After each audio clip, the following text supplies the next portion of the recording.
Hi guys, welcome to our YouTube channel. तो देखिए बच्चे, इससे पहले मैं आपको पार्ट 1 दे चुका था। ये चैप्टर 2 चल रहा है बच्चे, चैप्टर 2। ये है acid base and salt, acid base and salt, अम्ल क्षार एवं लवण। सो इम्पोर्टेंट चैप्टर, क्योंकि यहाँ पे आपका बहुत मार्क एग्जाम में आता है। तो इसके अंदर मैं यहाँ तक पढ़ा चुका था। देखिए, मैं ये पॉइंट डिस्कस कर चुका था।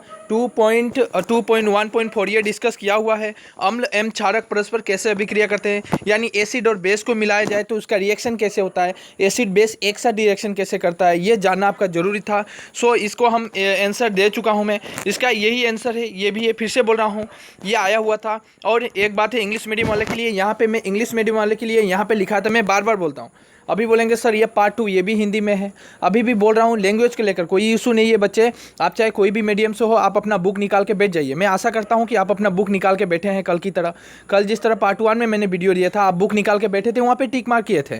तो वहाँ अभी भी टिक मार्क ही करना है, मार्क करना है कहाँ पे कौन सा आंसर। यहाँ पे एक आंसर बना था, मैंने बोला था कि यहाँ पे उदासीकरण अभिक्रिया, यहाँ पे अब इंग्लिश का अंग्रेजी में था न्यूट्रलाइजेशन रिएक्शन क्या होता है। तो सो इम्पोर्टेंट, ये अब हम लिख चुके थे। जब एसिड और बेस एक साथ रिएक्शन करते हैं तो उसी को हम लोग न्यूट्रलाइजेशन रिएक्शन कहते हैं।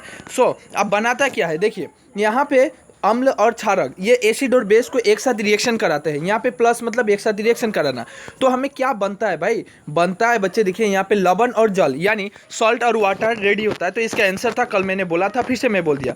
चलिए अब हम आज यहाँ से शुरुआत करेंगे, और मैं आशा करता हूँ कि मैं पार्ट 3 के अंदर ये वीडियो खत्म करने वाला हूँ, ये पूरा चैप्टर खत्म करने वाला हूँ। तो अभी पार्ट 2 चल रहा है। देखिए वीडियो मैं तो एक ही वीडियो में खत्म कर सकता था, लेकिन करता क्यों नहीं, क्योंकि वीडियो बहुत लेंथी हो जाती है, बच्चे देखने में बोरिंग फील करते हैं। तो इसलिए मैं थोड़ी कम कम करके दूंगा और आपको देखने में बोरिंग भी फील ना हो। चलिए थोड़ा जल्दी चलते हैं। 2.1.1 अम्लों के साथ धात्विक ऑक्साइड की अभिक्रिया। यहाँ पे एक क्वेश्चन बनाइए, ये क्वेश्चन बनाइए, फटक से एक क्वेश्चन होना चाहिए। अम्ल और जो ऑक्साइड है मेटेलिक ऑक्साइड के साथ एसिड मेटेलिक ऑक्साइड के साथ रिएक्शन करके क्या बनाता है, क्या फॉर्म करता है। तो ये क्वेश्चन है, ऑलरेडी एक क्वेश्चन है। इसका आंसर मैं यहाँ पे दे रहा हूँ, क्या बनाता है। देखिए बनाता क्या है, यहाँ पे ये इसका आंसर है। धातु ऑक्साइड यानी मेटेलिक ऑक्साइड प्लस एसिड दोनों, ये भी क्या बनाता है, लवण और जल। लवण जल मतलब salt and water, salt and water ready करता है। चलिए ये जितना जरूरी था चल हो चुका। मैं आगे बढ़ते हैं, यहाँ पे देखते हैं क्षारक के साथ अधात्विक ऑक्साइड की अभिक्रिया, यानी नॉन मेटल के साथ जो बेस है वो कैसे रिएक्शन करता है। मैं अंग्रेजी माध्यम वाले के लिए मैं खुद से बोल दे रहा हूँ, यहाँ पे ये पॉइंट भी बोल रहा हूँ। नॉन मेटल के साथ जो बेस है उसका रिएक्शन कैसे होता है। तो ये बेसिकली आया नहीं है, इस पर हम इतना ध्यान देंगे नहीं, इसको हम छोड़ भी सकते हैं। तो फिर भी मैं थोड़ी सी पढ़ लेते हैं, अगर यहाँ से इंपॉर्टेंट कुछ निकला तो। आपने कार्बन डाइऑक्साइड और कैल्शियम हाइड्रोक्साइड के बीच में हुई अभिक्रिया देखी है। कैल्शियम हाइड्रोक्साइड जो एक क्षारक है, हाँ याद रखना है ये, अगर ऐसा क्वेश्चन, हाँ यहाँ से एक क्वेश्चन बन सकता है कि आप एक बेस वाला मतलब कोई भी मेटल्स का नाम बोलिए, मतलब जो बेस वाला हो, सॉरी बेस वाला जो मतलब क्षारक हो, तो कैल्शियम हाइड्रोक्साइड आप बोल सकते हैं। कैल्शियम हाइड्रोक्साइड जो एक क्षारक है, कार्बन डाइऑक्साइड के साथ अभिक्रिया करके लवण और जल का निर्माण करता है। ठीक है, ये भी ऐसा ही होता है, क्वेश्चन वही बनाएगा, इसमें भी वही हो रहा है। जो कैल्शियम हाइड्रोक्साइड एक क्षारक है, हाँ यहाँ भी क्या, यहाँ पे एक क्वेश्चन बना लीजिए, क्वेश्चन बना लीजिए, मैं बोल रहा हूँ बना लीजिए। जो बेस है मतलब क्षारक के साथ धात्विक ऑक्साइड की अभिक्रिया करके क्या बनाता है, तो यहाँ भी बच्चे वही आंसर होगा, क्या बनाता है, salt and water, salt and water बनाता है। आपको याद रखना है सॉल्ट और वाटर ही बनाएगा, वो चाहे वो मेटल हो चाहे नॉन मेटल हो, दोनों में एक ही रिएक्शन होता है, वो salt and water he ready करता है। ठीक है, यह क्षारक अम्ल के बीच होने वाली अभिक्रिया के समान है। यहाँ पे बोला है दोनों इक्वल है। क्या इक्वल है, जो मेटल के साथ रिएक्शन करेगा एसिड का, वही रिएक्शन वैसा ही सेम टू सेम रिएक्शन किसमें होगा, नॉन मेटल के साथ भी होगा एसिड का। अगर नॉन मेटल के साथ एसिड डाला जाए फिर भी वही रिएक्शन होगा, और मेटल के साथ डाला जाए फिर भी वही रिएक्शन होगा। तो हम आगे बढ़ते हैं, इसमें कोई कंफ्यूजिंग की बात ही नहीं है, दोनों में एक ही होता है। देखिए यहाँ पे एक क्वेश्चन आया हुआ है, यहाँ पे क्वेश्चन आया हुआ है, जो पीतल एवं तांबे के बर्तन में खट्टे पदार्थ को क्यों नहीं रखना चाहिए। देखिए ये पीतल और तांबे के बर्तन आप देखे हैं, खट्टे पदार्थ मतलब दही, दही मान के चलिए, दही कर्ड को ले लेते हैं, दही को। तो दही जो है, दही को अगर मैं पीतल या तांबा के जो बर्तन होता है, आपके घर में तांबा का बर्तन होगा, ठीक है, कॉपर का जो बर्तन है उसके अंदर रखिएगा तो क्या हो जाता है, वो काला काला पड़ जाता है। होता क्यों है ऐसा, एक्चुअल में तो व्हाइट कलर का था, पर ऐसा काला कलर क्यों हो गया, क्योंकि ये ऑक्सीजन मिला उसको ऑक्सीजन मिला। और ये जो है, देखिए मैं फिर से बता रहा हूँ, ये जो पीतल है बच्चे, पीतल मतलब कॉपर एक मेटल है, कॉपर क्या है? एक मेटल है। उसके बाद जो दही है, दही एक एसिड हो गया। दही तो एसिड हो गया ना, खट्टा हो गया, दही खट्टा हो गया, इसलिए मैं गोल कर रहा हूँ, दही खट्टा हो गया। मैंने अभी थोड़ा पहले रिएक्शन बताया, मेटल के साथ जब हम खट्टे पदार्थ को डालते हैं तो रिएक्शन क्या बनता है? लवण और जल। वो उसका आप जब खाइएगा उसको, या तो उसमें आपका बीमारी भी हो सकता है, डायरिया भी हो सकता है, वो अगर कॉपर के बर्तन में रखे। इसीलिए देखिएगा, आप शादी विवाह अगर जाते हैं वहाँ पे हमेशा देखिएगा मिट्टी का बर्तन बना होता है, उस मिट्टी के बर्तन में दही को रखा जाता है। आपने फोकस किया है कभी भी ये सोचा है कि इसको क्यों हम प्लास्टिक में या कोई बर्तन में क्यों नहीं रखते हैं? दही को कोई प्लास्टिक या बर्तन में क्यों नहीं रखा जाता है? ये कभी अपने माइंड में क्वेश्चन किए नहीं किए हैं तो आज समझ जाइए, इसलिए नहीं रखा जाता है क्योंकि रिएक्शन करता है। रिएक्शन करने के बाद उसका कलर जो व्हाइट है ना, वो ऑटोमेटिक चेंज होकर काला हो जाएगा, क्योंकि वो ब्लैक कलर का हो जाएगा, क्योंकि वो रिएक्शन करेगा। ठीक है, क्योंकि मेटल के साथ एसिड का रिएक्शन होगा, रिएक्शन करने के साथ वो कलर चेंज हो जाएगा और पानी पानी हो जाएगा वो। ठीक है, तो इसीलिए रिएक्शन होने के कारण उसको उसमें नहीं रखा जाता है। ठीक है, तो क्योंकि ये दोनों आपस में रिएक्शन करते हैं इसलिए नहीं रखा जाता। इसका आंसर भी मैंने बोल दिया।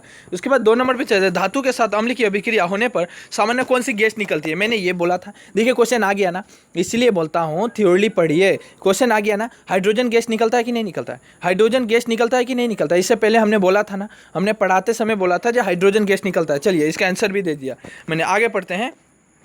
यहाँ पे बोला है उदाहरण द्वारा समझा। हाँ, यहाँ पे एग्जाम्पल भी मांग लिया ना, एग्जाम्पल भी मांगेगा बच्चे, एग्जाम्पल मांगेगा। तो ये ऊपर मैंने दिखाया था, वहाँ पे चले जाइएगा, कितना नंबर 1-2 पेज नंबर में है, तो वो वहाँ से ले लेना है। मैं अभी फिर से वहाँ पे बैक नहीं जाऊँगा। ठीक है, मुझे आगे बढ़ना है, समय कम है, आप लोग वीडियो लेंथी होने से देखते नहीं है, ये आपकी प्रॉब्लम है, इसीलिए मुझे वीडियो में जल्दबाजी करके बनानी पड़ती है। कोई धातु ए तनु हाइड्रोक्लोरिक अम्ल के साथ अभिक्रिया करता है तो बदबूआहट उत्पन्न होती है। चलिए, मतलब बोला है कोई एक मान के चलिए साधारण सी कोई एक मेटल ले लीजिए, चलिए मैं कॉपर को ही ले लिया और वो कॉपर का नाम ए है। एग्जाम्पल आप एनालाइज कीजिए, अपने ऊपर समझिए, उसको समझिए, विजुलाइज कीजिए। ठीक है, आप विजुलाइज कीजिए, समझिए। तो चलिए एग्जाम्पल के साथ हम मान लेते हैं कि वो कोई एक मेटल है, उसको हम कॉपर ही मान लिए, कॉपर एक मेटल है। उसमें क्या करना है? अम्ल के साथ अभिक्रिया करता है तो बदबूआहट मतलब बदबूदाहट मतलब थोड़ी दुर्गंध निकलना, मतलब खराब स्मेल निकल रहा है। ठीक है, बैड स्मेल निकल रहा है। अब वो खराब स्मेल उत्पन्न होती है, इसके उत्पन्न गैस जलती मोमबत्ती को बुझा देती है।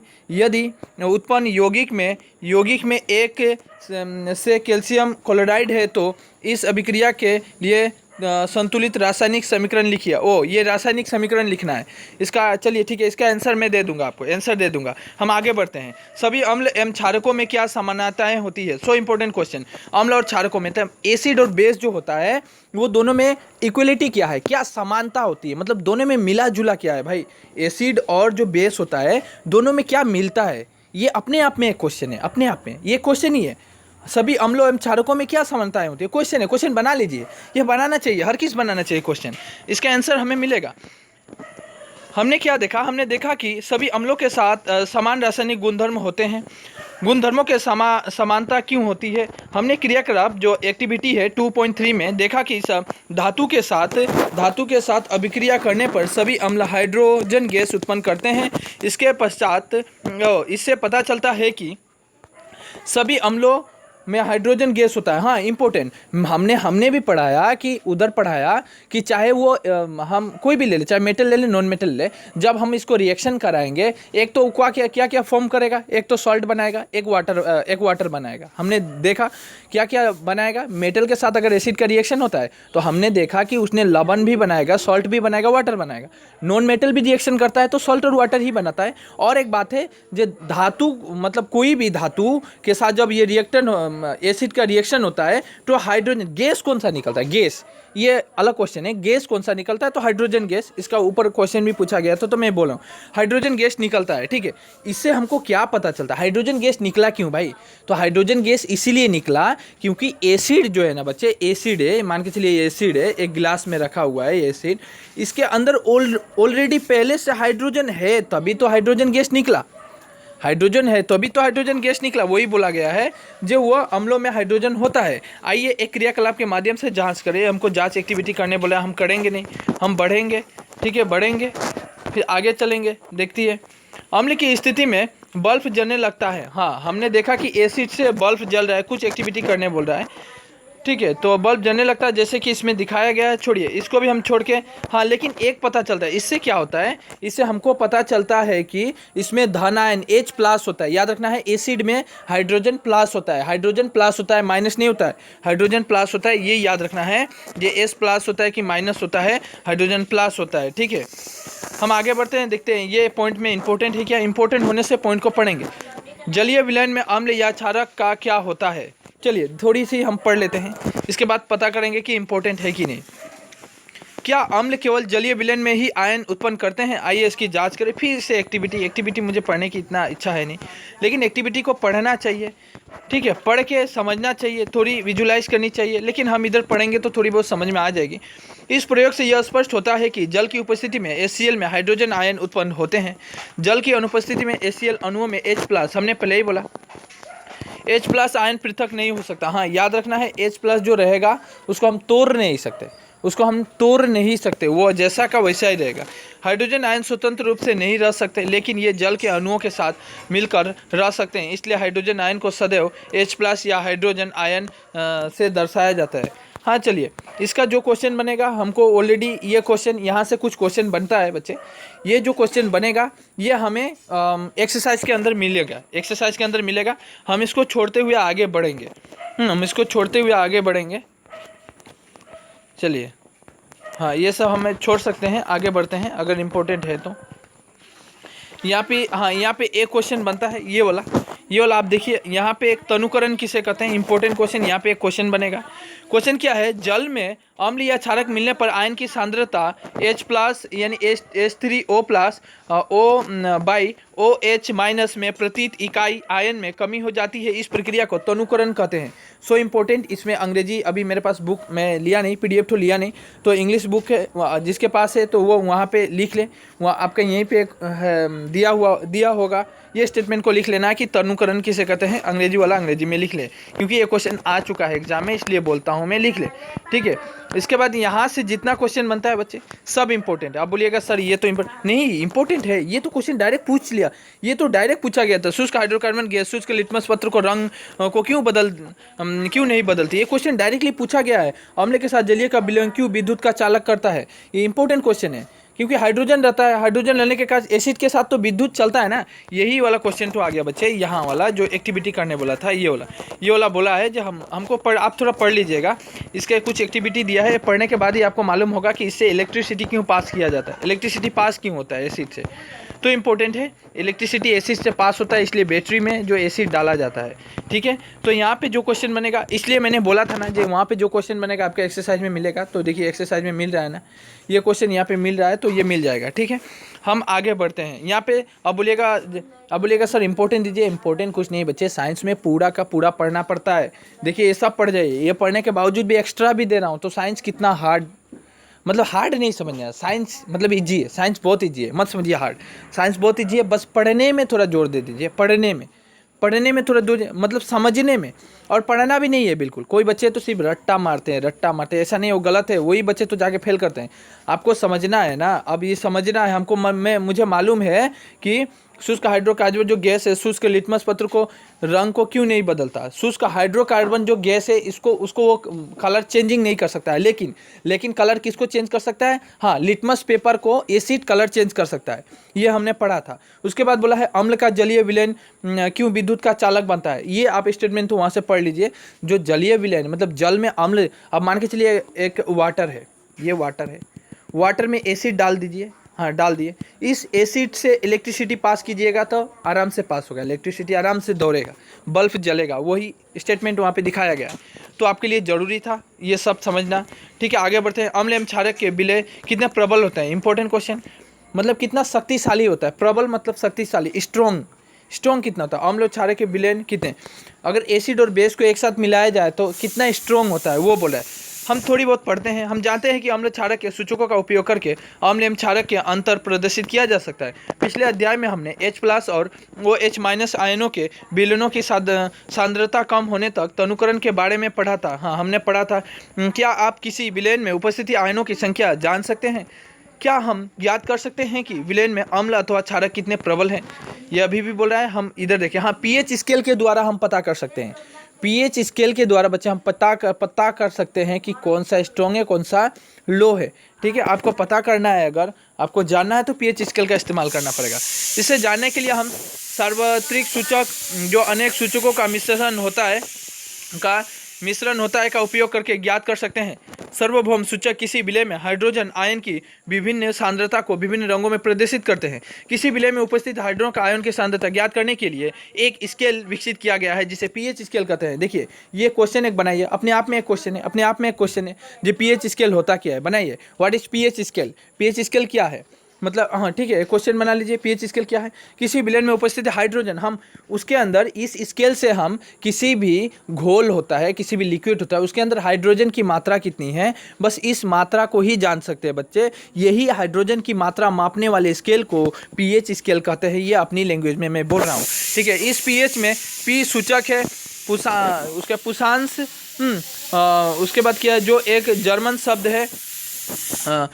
शब्द है का अर्थ होता है कि शक्ति। इस पीएच स्केल के सामान्य शून्यक, हाँ ठीक है, पीएच का मतलब ये आपको पावर को बताएगा कितना स्ट्रॉन्ग है।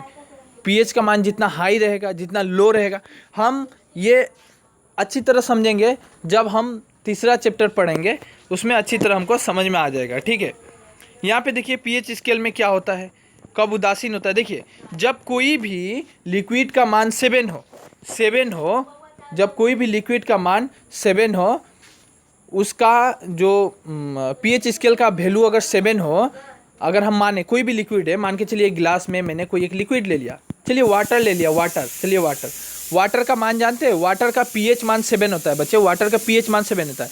जिस भी वस्तु का पीएच मान 7 हो, वह ना ही एसिड होता है ना ही बेस होता है, मिडिल में रहता है, ना ही एसिड होता है, ये जानना जरूरी है। चलिए पीएच स्केल आपको अभी मैं थोड़ा बहुत स्टडी कराता हूँ पीएच स्केल के बारे में। सो वेरी वेरी इंपॉर्टेंट, आपको पीएच स्केल से मालूम होगा। चलिए आपको अगर दे दिया जाए, लो आपको अगर मान के चलिए स्कूल में टीचर ने एक गिलास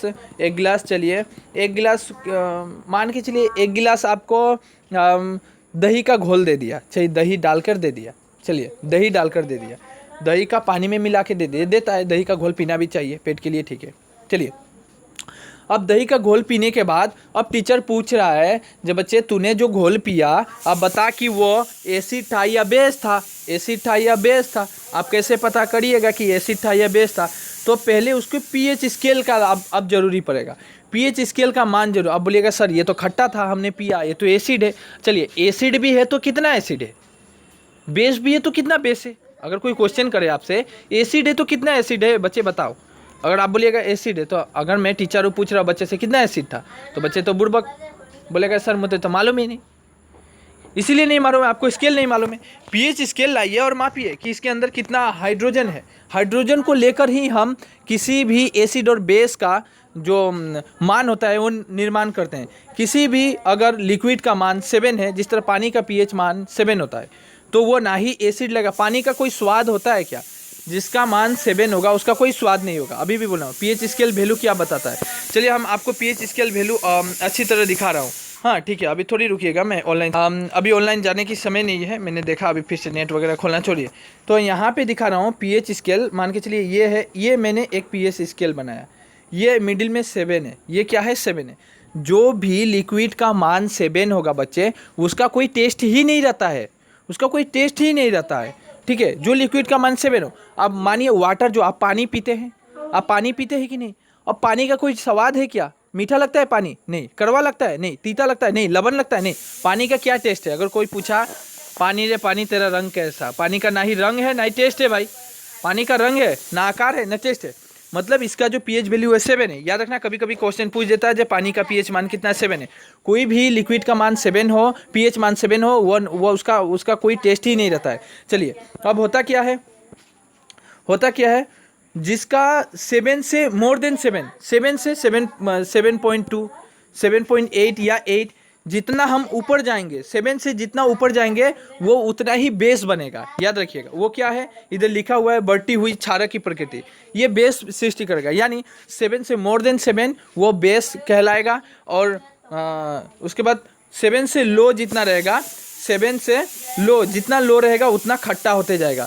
जितना हम नीचे नामेंगे उतना टेंगा मिलेगा, टेंगा उतना खट्टा मिलेगा, ठीक है।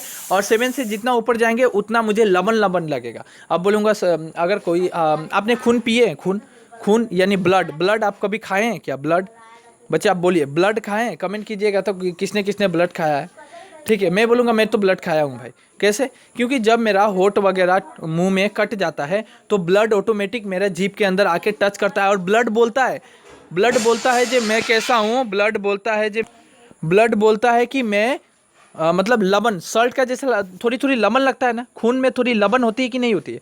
तो आप बताइए, जो अगर क्वेश्चन पूछ दिया जाए जो बच्चा आपका जो ब्लड है, ब्लड एसिड है कि बेस है? ब्लड एसिड है कि बेस है? तो ओबियसली सी बात है, आप बोलिएगा सर बेस है, क्योंकि मैंने पहले ही बोला जे 7 अगर किसी का पीएच वैल्यू है तो वो ना ही टेस्ट रहेगा, कोई टेस्ट ही नहीं रहेगा, उसका कोई भी टेस्ट ही नहीं रहेगा। और 7 से ज़्यादा बढ़िएगा तो वो लबन लबन लगेगा, आपको नमकीन लगेगा, सल्ट। कैसा टेस्ट होगा? सॉल्ट। और जब भी आप नीचे नामिएगा कैसा टेस्ट होगा? खट्टा, टेंगा। चलिए नीचे नामने से मतलब 7 से लो, तो आप बताइए जो आपका ब्लड का पीएच मान कितना होना चाहिए? जरूर भाई ब्लड का पीएच मान 7 से बढ़ा है तभी तो वो मुझे लवण लगा, यानी ब्लड का टेस्ट कैसा होता है बच्चे? तो नमकीन होता है कि नहीं? आप ब्लड जब टेस्ट कीजिएगा, ब्लड को थोड़ा कटने के बाद थोड़ा जीभ में लगा के चाटिएगा, तब कैसा लगता है तो ज़रूर आपको फील होगा, नहीं सर ये तो मैंने ब्लड खाया हूँ, ब्लड खाने के बाद मुझे टेस्ट तो लवण लगता है, यानी उसका पीएच वैल्यू 7 से ज़्यादा है, ठीक है। अब आप जलपाई वगैरह खाया है? जलपाई वगैरह, इमली वगैरह लड़कियाँ खासकर ज़्यादा खाती है, मुझे मालूम है, चुरा चुरा कर खाती है पैसे लेकर। अचार तो बहुत टेस्ट करती है, अचार बहुत खाती है। तो चलिए इमली खाए हैं, उसका टेस्ट कैसा होता है? खट्टा होता है ना, उसका पीएच वैल्यू 7 से कम है बच्चे, 7 से कम है। नींबू जानते हैं? नींबू, नींबू खाते हैं ना, बड़ी गार गार कर खाते हैं भात के साथ यार, उसका भी पीएच वैल्यू 7 से कम है, ठीक है। जानना जरूरी है, क्यों जरूरी है, ठीक है। अब हम आपको बताते हैं, यहाँ पे दे ही दिया है जो मैं बोल रहा हूँ, जो मैं बोल रहा हूँ देखिए यहाँ पे ऑलरेडी दिया हुआ है, टमाटर का, कॉफ़ी का, गाजर का, नींबू का, उसके बाद जो लार है हमारी, जो इसको क्या बोला जाता है अंग्रेजी में, चलिए याद नहीं आ रहा है, ठीक है। तो उसका वो सब का पीएच मान यहाँ पे लिखने बोला है, जो पीएच मान लिखिए, ठीक है। यहाँ पे देखिए, यहाँ पे ये क्वेश्चन यहाँ पे काटा गया था, यहाँ से एक क्वेश्चन बनता ही बनता है। यहाँ से क्या क्वेश्चन बोलिएगा सर, क्या क्वेश्चन बनता है? आप बोल दिए। वहाँ पे क्वेश्चन पूछता है जो नींबू है, ये क्वेश्चन आया हुआ था, नींबू का पीएच वैल्यू कितना है? तो नींबू का पीएच वैल्यू 2.2 है। 2.2 इसलिए ज़्यादा टेंगा लगता है भाई, जितना हम मतलब 7 से नीचे आएंगे, जितना 7 से, यहाँ पे सबसे हाई लेवल का एसिड मिलेगा आपको, सबसे हाई टेंगा लगेगा, यहाँ पे सबसे ज़्यादा नमकीन लगेगा आपको, सबसे ज़्यादा नमक यहाँ पे लगेगा और सबसे ज़्यादा टेंगा यहाँ पे लगेगा। ये है पीएच स्केल, ये है पीएच स्केल। समझ में आ रहा है? मैं स्केल को समझा रहा हूँ। यहाँ पे जो वाटर है, वाटर देखिए, वाटर का मान कितना होता है? शुद्ध जल का पीएच मान 7 होता है, और जो ब्लड होता है, ब्लड का पीएच वैल्यू 7.4 है, 7.4 है, इसलिए ब्लड ज़्यादा नमकीन नहीं लगता है, थोड़ा थोड़ा नमकीन लगता है, क्योंकि 7 से थोड़ी बड़ी है, 7.4 बढ़ा है, 0.4 बढ़ गया। जब भी हाइड्रोजन की मात्रा 0.4 बढ़ गई मतलब लवण भी 0.4 बढ़ा, मतलब थोड़ी लवण, इसलिए ब्लड हम अगर टेस्ट लेंगे तो थोड़ा लवण हमको लगेगा, ठीक है, क्योंकि 7 से ज़्यादा है थोड़ा, ठीक है। अब एक बात बोलता हूँ, ये क्वेश्चन आया, आपको याद कर लेना है, जो शुद्ध जल का पीएच मान, क्वेश्चन बना लीजिए, शुद्ध वाटर का जो प्योर वाटर है उसका जो वैल्यू है कितना है? पीएच वैल्यू 7 है। उसके बाद ब्लड का कितना है? 7.4 है। नींबू का कितना है? 2.2 है। सोडियम हाइड्रोक्साइड का कितना है? हाँ 14 है, ये 14 है, ठीक है। पीएच स्केल 0 से शुरू होता है और लास्ट 14 तक जाता है, ये भी याद रखना है, ठीक है। ये जठर रस का ये क्वेश्चन पूछा गया था, जठर रस का 1.2 है, ठीक है। तो ये क्वेश्चन आया हुआ था, आपको जानना जरूरी है। पूरा पीएच स्केल मैं समझा दिया, अब समझ में आ गया पीएच होता क्या है। पीएच होता क्या है? पोटेंशियल हाइड्रोक्साइड, ऐसा हाइड्रोजन, पोटेंशियल हाइड्रोजन ऐसे बोलता है, शायद फुल फॉर्म है, यहाँ पे फुल फॉर्म दिया नहीं है तो मैं सब आपको बोल दिया, ठीक है। आज 11 पढ़ चुके हैं, कल ऑलरेडी ये 23 मिनट का हो चुका है वीडियो, तो मैं यहाँ पे रखना चाहता हूँ। मैं आपको पीएच वैल्यू तक ही समझाना चाहता था। पीएच वैल्यू आज समझ गए, पीएच से क्वेश्चन आता ही आता है, पीएच से बहुत सारा है। जो पीएच का देखिए एसिड रेन होता है, उससे एक क्वेश्चन हुआ था, एक क्वेश्चन आया हुआ था, 1 साल पहले आया हुआ था। क्वेश्चन क्या था? जो एसिड रेन होता है बच्चे, एसिड रेन में पीएच कितना होता है? वो बारिश जो होती है, बारिश होती है ना, इस तरह करके बारिश होती है, तो ये बारिश को एसिड रेन क्यों बोला जाता है? 1 नंबर क्वेश्चन, एसिड रेन क्यों बोला जाता है? ये क्वेश्चन आपका मिलेगा ज्योग्राफी आपका सोशल में एक क्वेश्चन आया हुआ था, एसिड रेन क्या है कि नहीं? अम्लीय वर्षा क्या है? तो क्वेश्चन आया हुआ था सोशल में। अब यहाँ पे साइंस में क्या क्वेश्चन आया था? साइंस में क्वेश्चन आया हुआ था, एसिड रेन में पीएच का मान कितना होता है? एसिड रेन में पीएच का मान कितना होता है, वो क्वेश्चन आया हुआ था, अच्छा क्वेश्चन था। मैं उसका वैल्यू वहाँ पे 5 पॉइंट समथिंग कुछ रहता है तो वो बोल दूंगा मैं, ठीक है। तो मैं आगे बढ़ूंगा नहीं, अभी रखता हूँ। मैं आशा करता हूँ सभी को समझ में आया है। तो बच्चे आप एक लाइक ज़रूर कीजिएगा, मैं देखता हूँ लाइक इतना कम रहता है भाई। और एक बात है, कमेंट कीजिए ना, किसको पसंद हो रहा है नहीं हो रहा है वो तो भी थैंक्स बोलना चाहिए, या बोलना चाहिए जे सर हाँ मुझे पसंद आ रहा है सर और वीडियो बनाइए, मुझे भी मोटिवेट करो भाई। मुझे भी ऐसा लगता है जब आपको पसंद ही नहीं आ रहा है मैं क्यों वीडियो डालूँ, क्यों मेहनत करूँ। मेहनत करना पड़ता है भाई, ये वीडियो बनाने से पहले इतना समझाना, तोड़ तोड़ कर समझाना, सब कुछ निकालना, क्वेश्चन आंसर देना, मेहनत है भाई। आप लोग कुछ कमेंट भी नहीं करते, लाइक भी नहीं करते, शेयर तो करते ही नहीं। शेयर तो कोई नहीं करता है, शेयर तो भूल ही गया है। शेयर भी करो, अपने दोस्तों को बोलो जो दोस्त यहाँ से मिल रहा है सब कुछ, लॉकडाउन है भाई, कोविड-19 की वजह से हमें फ्री में सब पढ़ने को मिल रहा है, तो भाई शेयर वगैरह करो, ठीक है। चैनल को थोड़ा डेवलप कराओ, ये चैनल है जो डेवलप कराओ, सबको होना चाहिए, फ्रंट पेज पे आना चाहिए चैनल, ठीक है। तो रखता हूँ, बाय बाय, टेक केयर।